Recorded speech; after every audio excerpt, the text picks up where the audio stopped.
नमस्कार दोस्तों। अब वीडियो सीरीज मैं शुरू करने जा रहा हूँ। ऑलमोस्ट 20 इयर्स का बैंकिंग करियर हो गया है, लेकिन जनरल नेशनलाइज में भी काम किया हूँ, आरआरबी में भी काम किया हूँ, एक्सपोर्ट इंश्योरेंस में। बट जनरली देखा है कि बैलेंस शीट जो भी फाइनेंशियल स्टेटमेंट है उसके अंडरस्टैंडिंग के लिए लोगों को स्ट्रगल करते देखा है। और मेरा जो ये वीडियो स्पेशली फोकस्ड है कॉमन मैन की अंडरस्टैंडिंग के लिए कि आप बैलेंस शीट को कैसे समझ सको। बैंकर्स के लिए कहा जाता है कि बैंकर्स तब तक परफेक्ट नहीं जब तक कि वो एडवांसेस के साथ ईज पे नहीं है। और एडवांसेस के साथ ईज के होने के लिए बहुत उसका हार्ट जो है, हार्ट एंड सोल है, वो फाइनेंशियल स्टेटमेंट, जिसको बहुत लोग पॉपुलरली बैलेंस शीट भी बोलते हैं। तो मेरा ये वीडियो सीरीज जो है वो एक कॉमन मैन की अंडरस्टैंडिंग, जो बड़े बड़े अप्रेजल कर रहे हैं उन्हें, उनके लिए तो ये सब चीज़ें कॉमन है। बट जो एक आम बैंकर 80% ऑफ बैंकर्स है वो इन चीज़ों से दूर रहता है। तो उसकी एक कॉमन मैन की अंडरस्टैंडिंग, चाहे कॉमर्स बैकग्राउंड हो नॉन कॉमर्स बैकग्राउंड, स्ट्रगल करते सबको देखा है। तो वो कैसे अपने वर्किंग में फाइनेंशियल स्टेटमेंट को या बैलेंस शीट को इम्प्लीमेंट कर सकता है, अप्लाई कर सकता है और समझ सकता है चीज़ों को, उसके बेसिस पे एक बेटर डिसीजन ले सकता है कि किसको कितना फाइनेंस करना है या नहीं करना है, जो स्टेटमेंट उसके पास लाए गए हैं वो सही है कि नहीं, उसमें मैनिपुलेशन तो नहीं है। ये सब समझ डेवलप करने के लिए इसके एप्लीकेशन पार्ट पे जा रहे हैं, थ्योरी कम हम लोग जाएंगे, कैसे हम समझे। और स्पेशली फोकस है क्योंकि मैं आरआरबी से बिलोंग करता हूँ, तो आरआरबी के जो हमारे वर्कफोर्स है उनको फाइनेंशियल स्टेटमेंट पे स्ट्रगल कुछ ज़्यादा, क्योंकि ऑप्शन नहीं मिलता है। तो हमारे पास क्योंकि जो क्लाइंटेल है हमारा मोस्टली मुद्रा टाइप के 10 लाख तक के कस्टमर होते हैं जिनके पास कोई फाइनेंशियल रिकॉर्ड नहीं होता है। तो वो हमें कोई एक्चुअल फिगर नहीं दे पाता है। प्लस अगर आता भी है कोई फिगर तो वो फिगर हम लोग एक्चुअल से वेरीफाई कर है कि नहीं, वो वेरीफाई करने में दिक्कत होती है।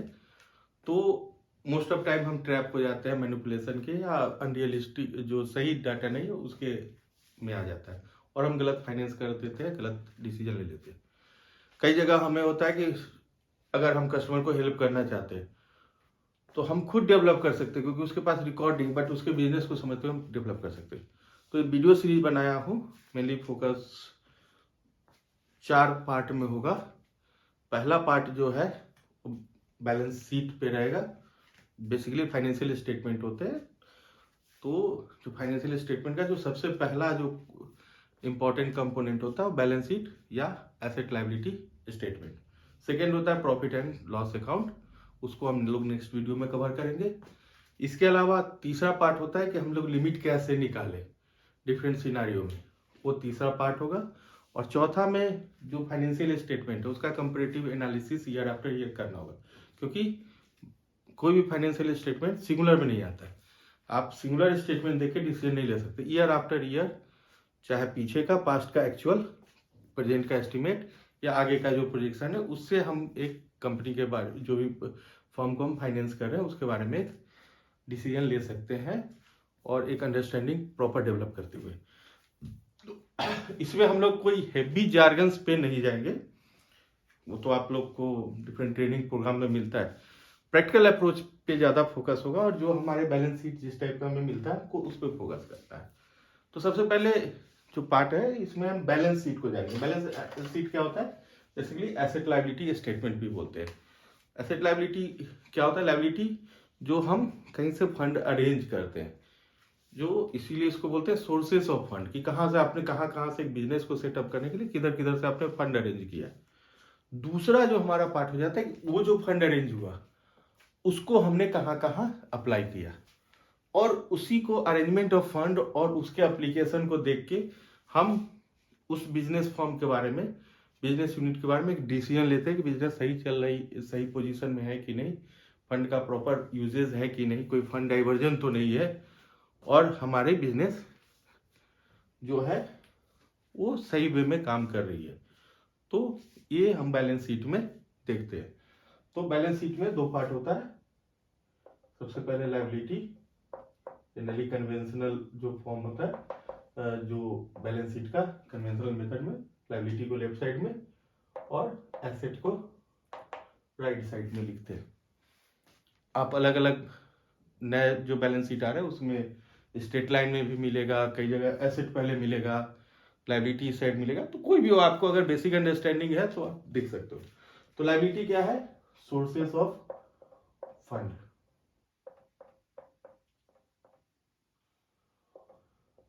कि कहां कहां से आपने फंड अरेंज किया है।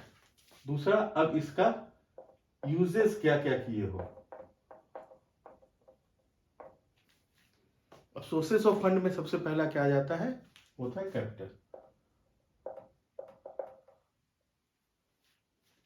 आप जब क्लासरूम में जाओगे तो उसको कोई इक्विटी बोलेगा, honours fund, net worth, tangible net worth, promoters share holding, different नाम से जाने। बट हम लोग अभी जो चूंकि हम लोग बहुत बेसिक लेवल 10 लाख तक के समझो, जहाँ पे कि आपको ऑडिटेड बैलेंस शीट भी नहीं मिलना है, आपको खुद कई बार बना के देना होगा और एनालाइज करना होगा बिजनेस से। तो हमारे लिए कैपिटल बोलिए या ऑनर्स फंड बोलिए या मार्जिन भी बोल सकते हैं आप वो। तो मान लीजिए किसी बिजनेस में किसी ऑनर ने 2 लाख रुपए लगाया अपने तरफ से। उसके बाद जो दूसरा होता है कि कुछ टर्म लायबिलिटी, जो आउटसाइड लायबिलिटी में 2 टाइप की लायबिलिटी होती है, टर्म लायबिलिटी, एक करंट लायबिलिटी। दोनों में डिफरेंस क्या है? टर्म लायबिलिटी वो है जो उसको हमको ये लॉन्ग टर्म के लिए हमारे पास लोन है जिसको हम लॉन्ग टर्म में रिपे कर सकते हो। जनरली बोला जाता है कि जिसका रिपेमेंट हमको 12 महीने के बाद करना होता है। हम यूजेस सेंस से देखते हैं कि term loan liability, term loan जो होता है जनरली हम लोग यूज करते हैं बिजनेस के सेटअप के पर्पज से।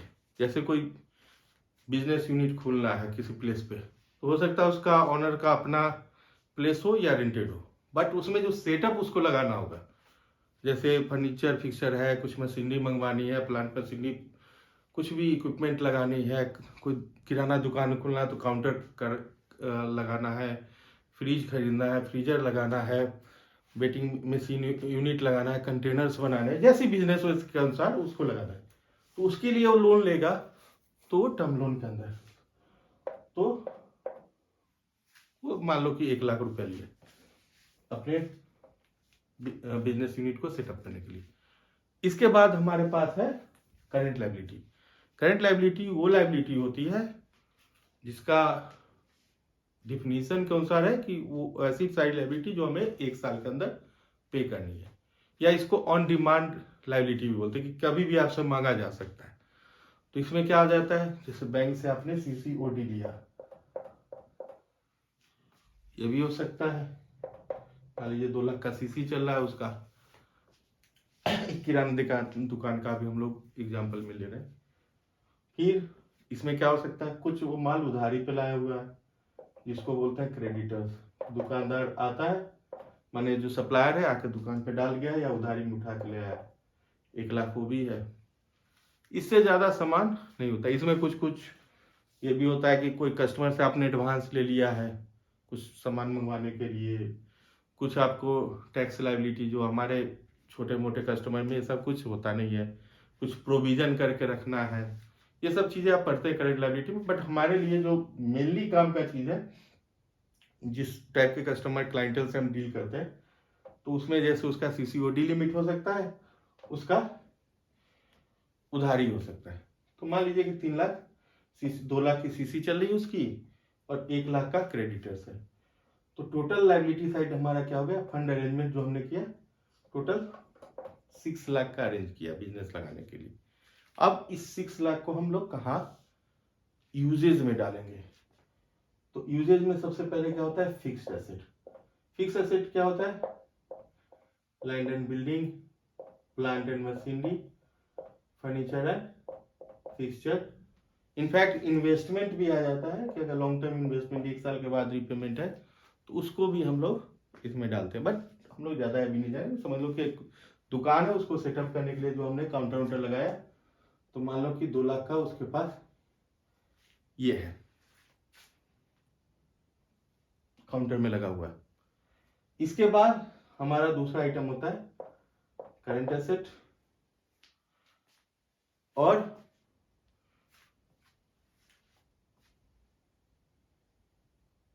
करेंट एसेट में हमारे पास अब होता है वैसे चीज जिसको हम जो थ्योरी डिफिनीशन बोलती है कि 12 महीने के अंदर हम इसको कन्वर्ट कर सकते हैं कैश में।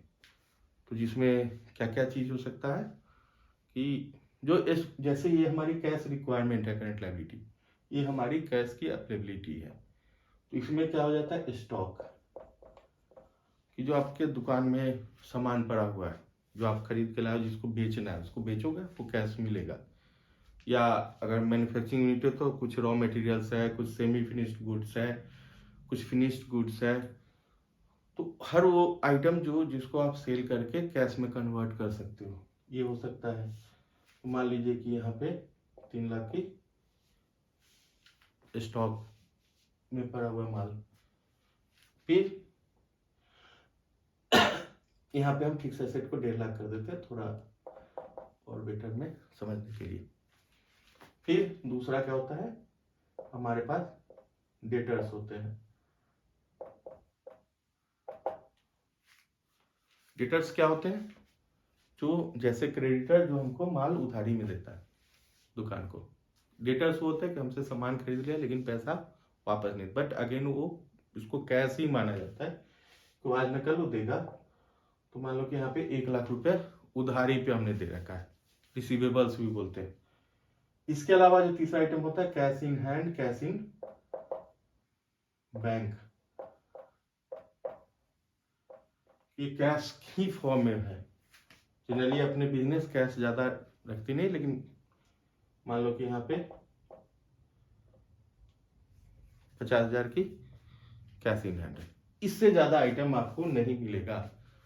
इससे ज्यादा जो भी आप कर रहे हो वो एकेडमिक पर्पज से कर सकते हो, लेकिन आपके पास जो बैलेंस शीट आएगा उसमें इतने ही चीज मिलेंगे। कैपिटल, टर्म लायबिलिटी भी बहुत कम उम्मीद है कि मिले, सीसीओडी मिलना, उधारी पे माल मिलेगा, फिर काउंटर उंटर का आपको एस्टिमेट करके दाम देखना होगा कि कितने का है, वो भी ज्यादा फिक्स एसेट में नहीं होगा, मेनली आपको करेंट एसेट में मिलेगा।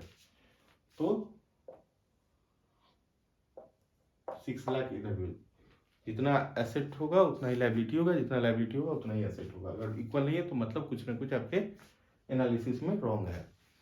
ठीक है, अब हमको देखना क्या है, हमें देखना क्या है, इसको अपने यूजेज में क्या लाना है। सबसे पहले हमको चेक करना है कि कोई फंड डाइवर्जन तो नहीं है। अगर करंट लायबिलिटी 3 लाख है और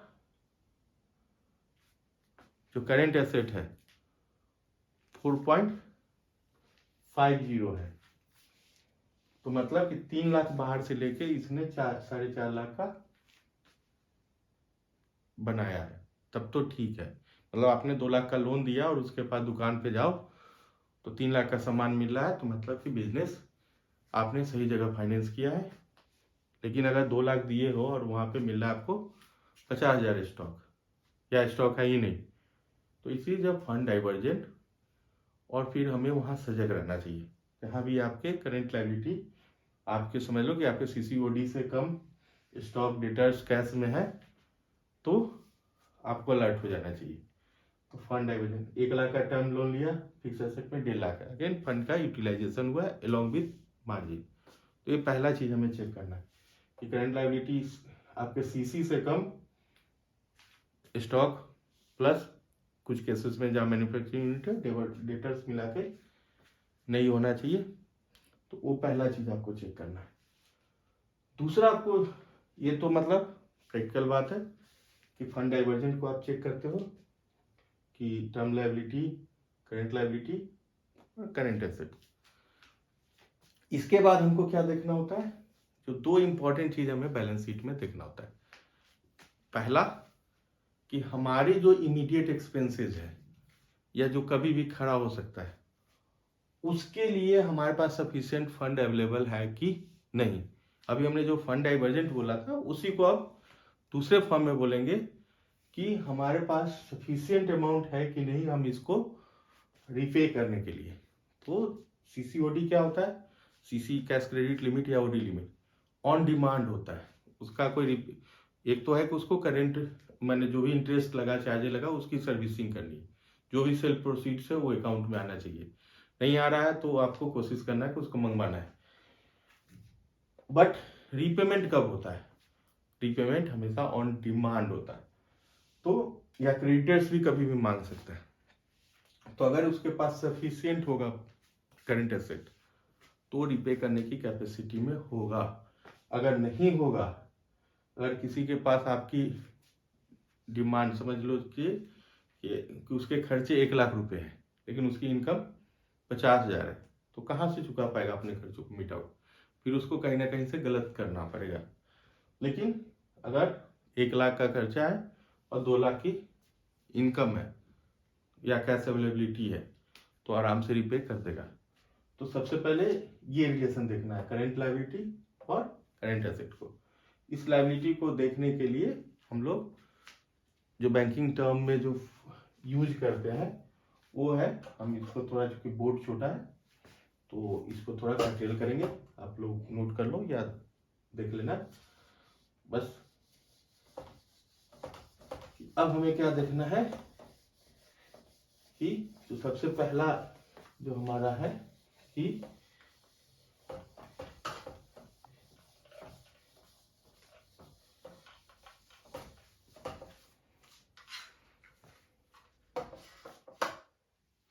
हमारा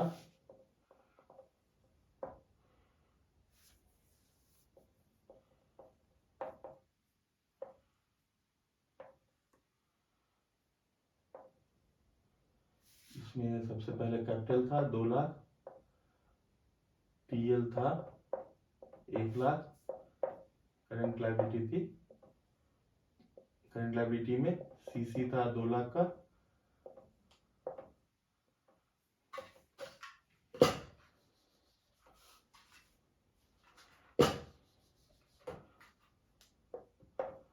और क्रेडिटर था 1 लाख का, टोटल 6 लाख। ये फिक्स एसेट 1.50 लाख और current asset stock 3 lakh, debtors 1 lakh and cash 0.50 lakh, 6 lakh. अब हमें क्या देखना है कि इसमें हमको कुछ रेशियो देखना होगा। तो जो पहला रेशियो बोलते हैं उसको current ratio, CR। Current ratio क्या होता है? बेसिकली रेशियो कि हमारे पास सफिशियंट एसेट, करंट एसेट मौजूद है कि नहीं हमारे इमीडिएट एक्सपेंसेस को मीट आउट करने के लिए। तो हमारे पास कितना है करंट एसेट? 4 ये होता है current asset upon current liability, कि आपके पास कितनी आमदनी है और कितना खर्चा है। करंट एसेट यहाँ पे है 4.50 लाख, ठीक है, और हमारी करंट लायबिलिटी है 3.0 लाख, इज इक्वल टू 1.50:1। इसका मतलब क्या हुआ कि अगर हमारे पास 1 रुपए का एक्सपेंसेज है तो हमारे पास जो एसेट है साइड है करंट एसेट में वो हमारे पास 1.5 रुपए है। तो that is the sufficient, the firm can easily repay it's liabilities, current liability. तो ये पहला चीज हम लोग चेक करते हैं कि करंट रेशियो शुड बी, माने करंट रेशियो जो होना चाहिए वो 1 के ऊपर होना चाहिए। जो स्टैंडर्ड है वो होता है 1.33:1। अगर 1 रुपए की डिमांड है तो उसके अगेंस्ट हमारे पास 1.33 की होनी चाहिए हमारे पास फंड की अवेलेबिलिटी। तो करेंट एसेट अगर 1 रुपया है तो 1.33 या उससे ऊपर है तो हमारे लिए अच्छा है। आज के डेट में 1.25 को कॉमन एक्सेप्टेंस है, और इनफैक्ट जो MSME के लिए गवर्नमेंट प्रमोट करती है कि 1 के ऊपर भी है तब भी उसको हम लोग को देना है, सपोर्ट करना है, क्योंकि शुरुआत में उनको स्ट्रगल ज़्यादा होगा। तो लेकिन स्टैंडर्ड क्या है कि करंट रेशियो 1 रुपए की रिक्वायरमेंट है तो कम से कम 1 रुपये 33 पैसे अवेलेबल है तो हमारा फर्म अच्छा चल रहा है, इसको इसकी लिक्विडिटी लेवल ठीक है, फंड का डाइवर्जन नहीं है। अब पहला चीज तो ये चेक करते हैं। दूसरा चीज क्या हम चेक करते हैं, वो होता है मार्जिन। क्या होता है कि कोई भी बिजनेस में जितना आदमी इंटरेस्ट लेगा उतना ज़्यादा उसका स्टेक होगा। अगर किसी बिजनेस से अच्छा रिटर्न आ रहा है तो वो चाहेगा कि ज़्यादा से ज़्यादा पैसा उसमें लगाए, बाहर से कम पैसे ले। लेकिन अगर उसको बिजनेस में कम इंटरेस्ट है तो कम पूंजी लगाएगा। तो उसको उसको देखने के लिए हम लोग क्या निकालते हैं, DER, डेट इक्विटी रेशियो। इसमें क्या होता है कि हमको बाहर से कितना फंड लिया है और अपना खुद क्या लगा है। तो एक पॉपुलर होता है टर्म लायबिलिटी अपॉन इक्विटी। मतलब कि बाहर से आपने 1 लाख लिया, सीसी को, करंट लायबिलिटी को इसमें एक्सक्लूड करते हैं, और 2 लाख अपना दिया। ये क्या होता है, 0.50:1। मतलब कि अपना 1 रुपया लगाया है तो बाहर से उसने मात्र 50 पैसे लिया। जबकि बैंकिंग नियम के अनुसार जो स्टैंडर्ड होता है 3:1, कि अगर 1 रुपया अपना लगाया तो बाहर से 3 रुपये तक ले सकता है, माने 3 टाइम्स स्टैंडर्ड होता है। जो आप लोग कॉमन प्रैक्टिस में करते हो 25% मार्जिन, कि 100 रुपये के समान है। अगर 8 लाख की गाड़ी है, कार है, तो 6 लाख कस्टमर को देंगे, 2 लाख रुपया उसका मार्जिन होगा। उसी तरह बिजनेस में अगर 8 लाख का स्टॉक है तो 2 लाख कस्टमर का होना चाहिए, 6 लाख बैंक फाइनेंस कर सकती है मैक्सिमम। ये स्टैंडर्ड प्रैक्टिस है 3:1 कि इसमें था कि मिनिमम करेंट रेशियो मिनिमम 1.33 होना चाहिए। उससे ऊपर है तो ठीक है, उससे कम है तो हमारे लिए अलार्मिंग है। MSME के लिए 1:1 भी अलाउ है। इसमें क्या है कि 1 रुपये के अगेंस्ट 50 पैसे की अवेलेबल मैंने इसने मार्क लिया, जबकि कितना ले सकता है, अप टू 3। मतलब कि फॉर्म बहुत अच्छा है, इसकी बहुत अच्छे से लेवरेज, मतलब ऑनर्स की इन्वॉल्वमेंट बहुत ज़्यादा है। जबकि इसमें क्या ले सकता है, ये मिनिमम था, DER में मैक्सिमम स्टैंडर्ड होता है 3:1, बट MSME के लिए 4:1। मतलब यहाँ क्या इतना था, 3:1 का मतलब 100 में 75 बैंक का, 25 कस्टमर का, 75% 25%। MSME के लिए कितना है, 80% 20%, 4:1। 80% कस्टमर का होगा, सॉरी 80% बैंक का होगा और 20% इसको देना होगा, कस्टमर को अपना मार्जिन लगाना होगा। तो ये हमें चेक करना। तो यहाँ पे हम देख रहे हैं कि कस्टमर ने अपना कैपिटल लगाया 2 लाख और बाहर से उसने लिया है 1 लाख रुपए। तो मतलब 1 रुपये का अगेंस्ट 0.50। मतलब फॉर्म अच्छा कर रही है, करंट रेशियो भी ठीक है और डेट इक्विटी रेशियो। लेकिन हम लोग को जो रिकमेंड किया जाता है कि हम इस फार्मूला से न जाके हम लोग एक दूसरा फार्मूला यूज करेंगे, और वो है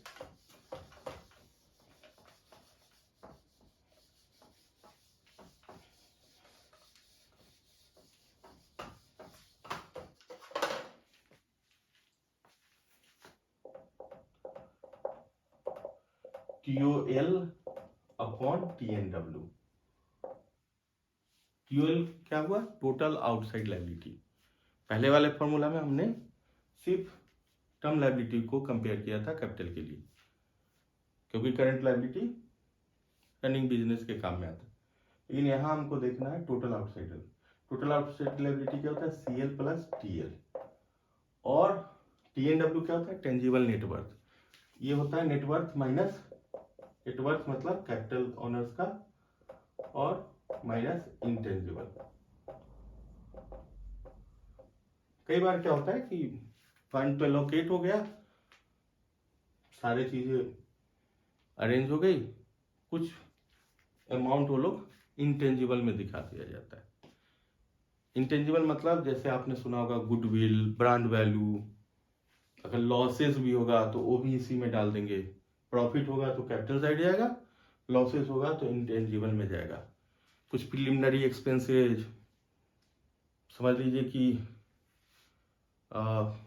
कोई फल वाला सब्जी लेके आया, 1,000 रुपये का, और जानते हैं कोई पुलिस या कोई भी आके उठा लिया 100 रुपये का फ्री में, या कोई खा के लोकल मसलमैन भी, तो अब उसके पास 900 का ही सामान बचा हुआ है, तो वो जो 100 रुपये कहाँ डालेगा, वो इंटेंजिबल में डालेगा। इंटेंजिबल्स को हम कैपिटल से माइनस कर लेते हैं, क्योंकि अगर मान लीजिए यहाँ पे 50,000,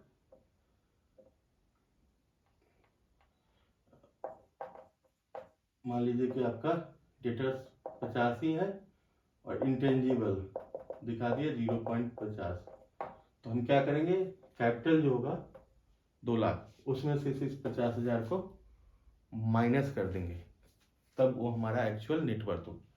तो नेटवर्थ माइनस इंटेंजिबल में जो भी दिखेगा, वो कई बार कई सारी फर्म उसको फर्म की नेटवर्थ को बढ़ाने के लिए इंटेंजिबल में, कि मेरी ब्रांड वैल्यू 1 करोड़ है तो 1 करोड़ कैपिटल बढ़ गया। विजय माल्या ने ये करके अपनी ब्रांड वैल्यू देके IDBI से 900 करोड़ फाइनेंस ले लिया था। तो आपको ये मतलब कि ये पॉपुलरली बोला जाता है। तो आपको जो भी जब डेट इक्विटी रेशियो निकालिए, जो कैपिटल मार्जिन निकालिए, तो उसमें से इंटेंजिबल को माइनस कर दीजिए। वैसे आपके जो बैलेंस शीट आएंगे उसमें इंटेंजिबल शायद ही मिले, ये सिर्फ नॉलेज के लिए, फॉर्मूला जानने के लिए। तो नेटवर्थ है 2 लाख माइनस इंटेंजिबल, यहाँ पे कुछ है नहीं, अगर है तो उसको हमको माइनस कर देना। अभी हमने डाल दिया था, लेकिन आप वापस आ जाइए, चाहे तो आप जानने के लिए रखो कि इंटेंजिबल है। अब क्या है, 3 + 1 4 लाख, और नेटवर्थ था 2 lakh minus 0.50, intangible 4 lakh upon 1.50, तो कितना हो गया हमारा रेशियो, 2.66:1। तो 1 रुपया उसने अपना लगाया और 2 रुपये 66 पैसा उसने मार्केट से लिया। कितना ले सकता है, हमने देखा 3:1, तो अभी भी वो ले सकता है।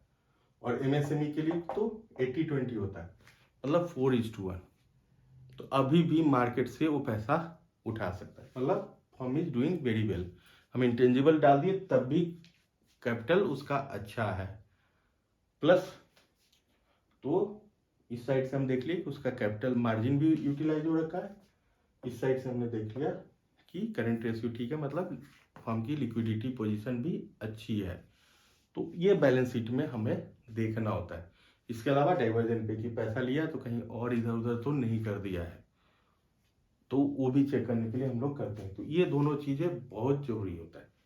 अब इस पार्ट में हम आपको बताएंगे कि डे टू डे बैंकिंग में हम कैसे इसको, कोई कस्टमर है कि ले आया स्टेटमेंट, आपने बोला कि लोन चाहिए 5 लाख, हो गया स्टेटमेंट CA से बनवा के ले आया। CA बस उससे यही पूछता है कितना तुमको चाहिए, क्योंकि छोटे 10 लाख या 25 लाख तक नेशनलाइज में और 10 लाख तक RRB में ऑडिटेड बैलेंस शीट की जरूरत नहीं होती है अगर 1 करोड़ से कम का टर्नओवर है तो वो बना देता है as per declaration by the owner, और उसकी कोई सर्टिफिकेशन नहीं देता है।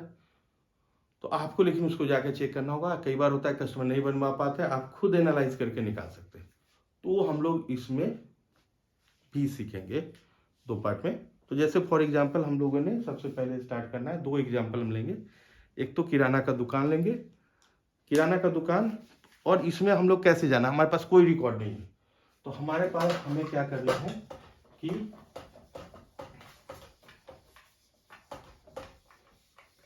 हम एसेट साइड जाएंगे, पहले उसके दुकान पे जाएंगे और उसके जो फिक्स एसेट है, फिक्स एसेट किराना की दुकान पे क्या हो सकता है, किराना या रेडीमेड स्टोर या रेडीमेड गारमेंट स्टोर या जनरल स्टोर, कोई भी एक दुकान आप इमेजिन कर सकते हो, इलेक्ट्रॉनिक शॉप। तो उनके सबसे पहले आप फिक्स एसेट देखो। फिक्स एसेट में आपको क्या मिलेगा, काउंटर बना होगा, कुछ सामानों को रखने के लिए कंटेनर्स होंगे, अगर पेरिसेबल गुड्स होगा तो फ्रीज रखे होंगे, कुछ लोग टीवी लगा के रखते हैं दुकान में आजकल, AC, कंप्यूटर, जो हेल्प के लिए जैसा यूनिट होगा। तो मान लीजिए कि कोई यूनिट है जहाँ पे 3 लाख रुपए का फिक्स एसेट, आपको देख के ही निकालना है, कोई उसका आपको डिप्रिसिएशन और अकाउंटिंग नहीं देखना, उसके पास कुछ नहीं मिलेगा। तो 3 लाख का आपने अंदाज लगा लिया एसेट है, वो हो गया। अगर उसकी मकान की खुद की अपनी मकान है तो लैंड एंड बिल्डिंग की भी वैल्यू डाल सकते हो, प्लांट मशीन की भी डाल सकते हो, बट एक नॉर्मल हम मान लें कि रेंटेड स्पेस पे, और उसमें फर्नीचर पिक्चर का और जितने उसका तामझाम, कंप्यूटर, फ्रिज, वेट के लिए मशीन या और भी यूनिट मिला के 3 लाख रुपए का है। अब उसके पास दूसरा करेंट एसेट में स्टॉक है, उसके पास मान लीजिए 5 लाख का, उधारी है उसके पास 2 लाख का, कैश खुद रखे हुए 1 लाख, बैंक में 50,000। इतना ही होता है, इससे ज्यादा नहीं होता है। ज्यादा आप लोग बेसिक समझिए, और आपको पूछ के ही दुकान पे जाओगे, उसका स्टॉक का थोड़ा आइडिया लगेगा, कौन सा सामान कितना है, थोड़ा आप स्टॉक स्टेटमेंट लोगे डिटेल में तो आपको मिल जाएगा। फिर उधारी का पूछोगे तो उधारी रजिस्टर रखते नहीं भी हो तो आप पूछताछ के, एग्जैक्ट नहीं होगा लेकिन जब आप प्रॉपर इंक्वायरी करोगे तो आप नियर अराउंड रहोगे। फिर कैश कितना होल्डिंग रखता है, क्योंकि जो हमारा पॉपुलर प्रैक्टिस है कि छोटे जो रिटेलर्स हैं वो ज़्यादातर कैश में ही डील करते हो, बैंक में आने जाने का उतना टाइम उनके पास नहीं होता है। बैंक में थोड़ा बहुत पैसा होगा तो उधार ही क्यों लेगा। बट एक स्टैंडर्ड एक किराना दुकान है तो इसमें हमने किया, तो 3 लाख ये हुआ और 8.5 लाख ये हुआ, 11.50 लाख की हो गई। और ये सब आपने आंख से देख के बनाया। उसके बाद अब आइए आप उसको कि करंट लायबिलिटी, आपको एकदम इधर से स्टार्ट करना है और आपको जानना है कि जैसे आप नेटवर्थ निकालते हो तो पहले उसका क्या क्या एसेट है, फिर क्या क्या उसकी लायबिलिटी है, और asset minus liability is equal to net worth. इसी पे जो आप उसका बेसिक जो स्टेटमेंट होता है कस्टमर का प्रोफाइल जो आप बनाते हो, तो उसका जो स्टेटमेंट होता है कि जिसमें उसका नेटवर्थ हम एसेस करते हो, वही है बैलेंस शीट निकालना। तो करंट लायबिलिटी में उसके पास क्या होगा, सीसी लिया, 5 लाख का स्टॉक है तो आपने 3 लाख का दिया होगा, हो सकता है 5 भी दिए हो सकता है 8 भी दिए हो, लेकिन ज्यादा दिए हो और कम स्टॉक है, कम डेटर्स है, तो आपके लिए दिक्कत है। फिर क्रेडिटर्स उसके पास है, ये भी मान लो कि 1.5 लाख का सामान लाए हुए, तो 4.5 लाख रुपया उसने लिया हुआ है मार्केट से या, ठीक है। और एक छोटा सा टर्म लोन इसने लिया था 2 लाख का, दुकान के सेटअप, फ्रीज, काउंटर ये सब बनवाने के लिए। तो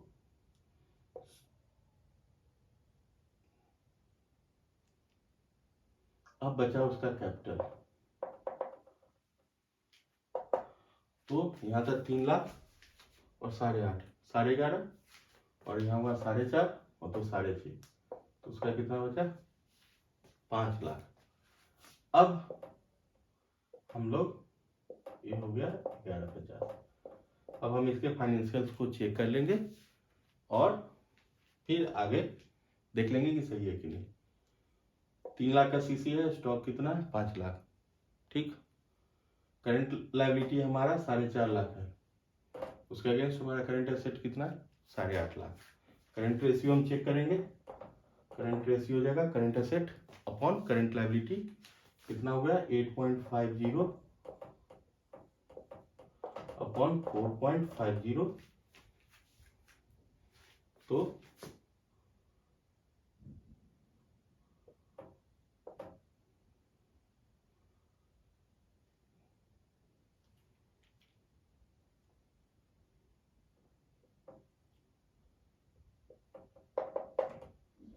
₹1 के डिमांड के अगेंस्ट ₹1.88 अवेलेबल है, तो मतलब फॉर्म अच्छी से लिक्विड है, कोई दिक्कत नहीं है। अब आइए, दूसरा है हमारा TL1 माने DER1। इसमें हम TL अपॉन इक्विटी देखेंगे, तो 2 लाख अपॉन 5 लाख मतलब 0.4:1। मैंने 5 लाख अपना लगाया तो बाहर से 2 लाख ही लिया हुआ है, क्योंकि कितना ले सकता है 3 गुना। 5 लाख अपना लगाया तो 15 लाख ले सकता है, लेकिन कितना लिया 2 ही लाख। बहुत अच्छा है, वेरी गुड। फिर अगर DER2 लगाएंगे तो हमारा हो जाएगा 4.50 प्लस 2 1.5 लाख।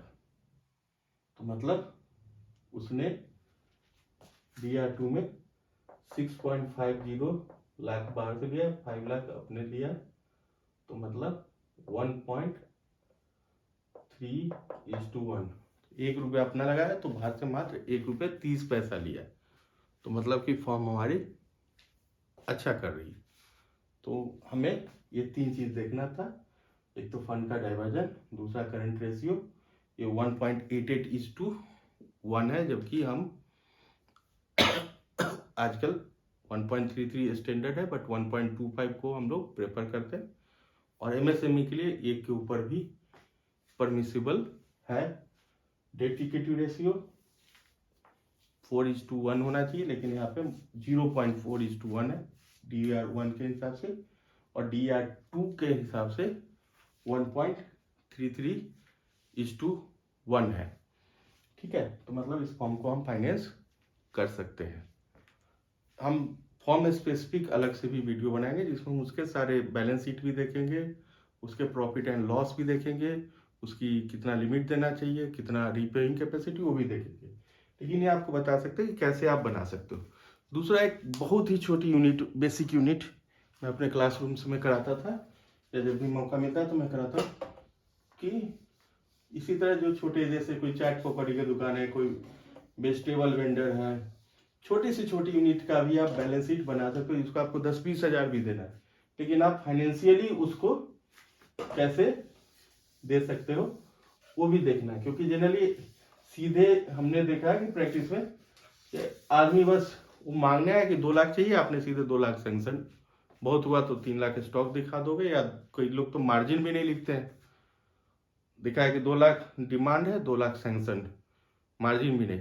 थोड़ा स्टैंडर्ड हो गए तो 2 लाख से ऊपर वो 2.5 लाख दिखा देंगे स्टॉक, या 3 लाख दिखा देंगे और 2 लाख सेंक्शन, बट उसकी फाइनेंशियल्स को एसेस नहीं करते हैं, जबकि हमें करना चाहिए। और उसके बाद उसको चाहे 10,000 दो, चाहे 10 लाख दो, आप एक जस्टिफाई कर सकते हो कि हमने उसको क्यों दिया है। तो ये एक लार्जली मिस होता है कि हमने बस दे दिया, क्यों दिया, इसका हमको कैसे दिया, वो हम एलिब्रेट नहीं कर पाते, तो हमें करना चाहिए। तो अभी अब जैसे अब मान लो कि एक छोटी चाट पकौड़ी की दुकान है, या कोई सब्जी वेंडर है, किसी को भी आप अप्लाई कर सकते हो। उसके पास फिक्स एसेट में, चाट पकौड़ी वाले के पास क्या होगा, उसके पास एक छोटा ठेलिया होगा, तो कितने का होगा 10,000 रुपये का।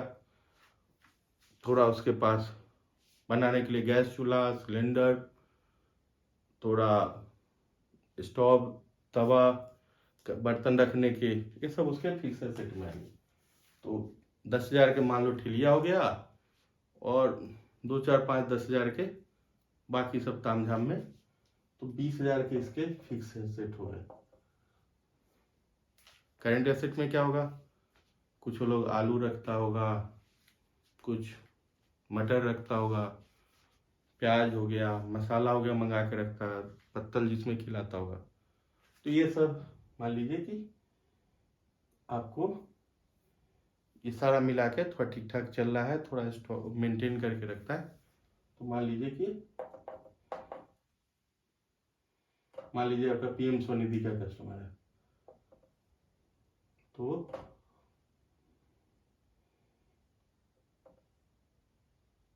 आपको उसमें स्टॉक में 10,000 है, और उधारी का 2,000 है, 3,000 उसके पास कैश में है।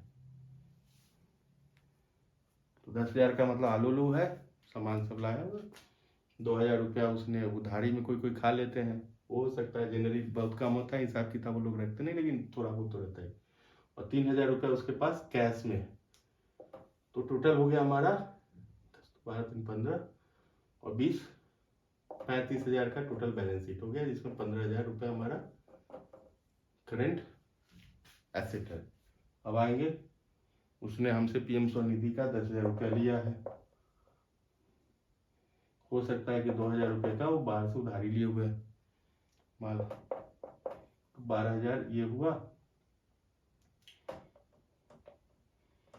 और टर्म लायबिलिटी कुछ होता नहीं है। कैपिटल उसके पास जो बच गया 23,000 रुपया उसने कैपिटल ले लिया।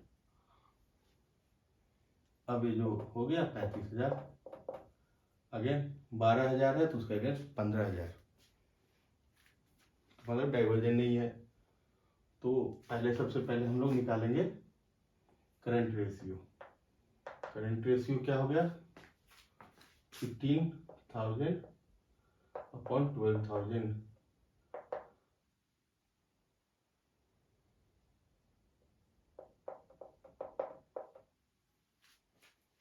ऐसे स्टैंडर्ड तो 1.33 होता है, बट स्टिल 1.25:1 इज एक्सेप्टेबल। तो करंट रेशियो ओके है, ये अपना लायबिलिटी कभी भी चुका सकता है। दूसरा, अब इसका DER, टर्म लायबिलिटी तो कुछ है नहीं, तो हमें TOL अपॉन TNW जाना होगा, तो दूसरा फॉर्मूला। तो 12,000 इसने बाहर से ले रखा है और अपना लगा रखा है 23,000।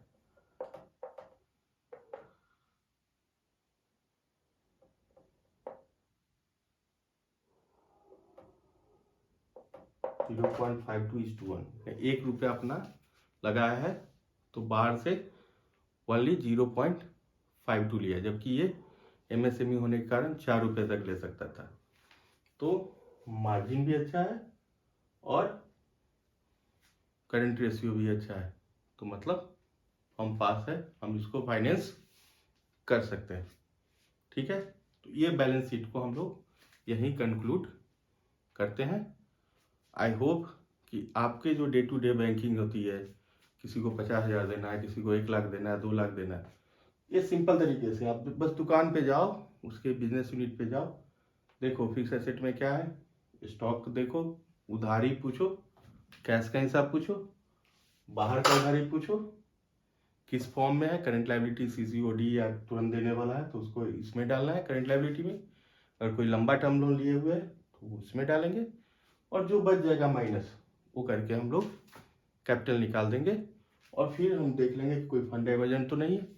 करेंट एसेट और करेंट लायबिलिटी का रेशियो देख के हम करेंट रेशियो निकाल लेंगे, वो देखेंगे कि सफिशिएंट लिक्विडिटी है कि नहीं। Current asset should be higher than the current liability. फिर हमको कैपिटल और आउटसाइड लायबिलिटी का फॉर्मूला 2 हमेशा यूज कीजिए, दैट इज मोर सेफ। हो सकता है आपको रेशियो ना दे, कई बार होता है कि बैंकर क्वालिफाई कराने के लिए second formula TOL upon TNW नहीं यूज करते, बट आपको कोशिश करना चाहिए कि TOL अपॉन TNW ही यूज करें। वो आगे बड़ी जब फाइनेंसिंग होगी तो उसमें आपको हेल्प करेगा। और डेट इक्विटी रेशियो आपने बताया कि जितना आदमी लगा रहा है उससे 3 गुना या 4 गुना तक, स्टैंडर्ड है 3 टाइम्स, और 100 रुपये अपना लगाए तो बाहर से 300 ले सकता है मैक्सिमम, बट MSME के लोग 400 रुपये ले सकता है। 80-20 का रेशियो होता है। That's all in this balance sheet section. Thank you. Hope कि ये वीडियो आपको इंरीच करेगा, आपकी फाइनेंस लर्निंग को, बैंकिंग प्रैक्टिसेस को इम्प्रूव करेगा। अगले वीडियो में हम लोग प्रॉफिट एंड लॉस अकाउंट के बारे में पढ़ेंगे। फिर सब्सिक्वेंट वीडियो में हम लोग लिमिट निकालना सीखेंगे और कंपेरेटिव एनालिसिस करना सीखेंगे फाइनेंशियल स्टेटमेंट को। Till then, thank you.